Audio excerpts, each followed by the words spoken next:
నివాసముంటున్న ఓ జంట కొంతకాలం పాటు ప్రేమించుకుని తమ అభిరుచులు, అభిప్రాయాలు కలవడంతో పెళ్లి చేసుకోవాలని అనుకుంది. వెంటనే వాళ్ళిద్దరూ కోర్టులో వివాహం చేసుకున్నారు. ఇక కొత్త జీవితం ప్రారంభించాల్సిన తరుణంలో ఎవ్వరూ ఊహించని ఓ హఠాత్ పరిణామం చోటు చేసుకుంది.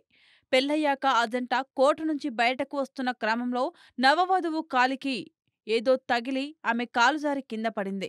అప్పుడు భర్త ఆమెకు సహాయం అందించలేదు. సరికదా, స్టూపిడ్ అంటూ తిట్టాడు.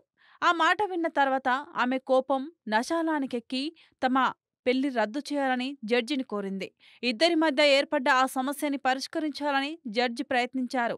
కానీ భార్య మాత్రం వెనక్కు తగ్గలేదు.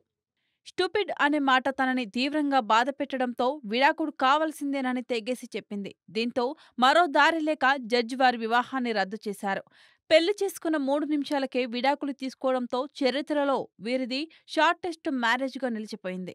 గతంలో 2004లో ఓ జంట పెళ్లైన 90 నిమిషాలకే విడాకులు తీసుకొని అతి చిన్న వివాహం రికార్డుని నెలకొల్పగా ఈ కువైట్ జంట ఆ రికార్డుని బద్దలు కొట్టింది. ఈ ఘటన 2019లో జరిగింది. ఇప్పుడు సోషల్ మీడియాలో వైరల్ అవుతుంది.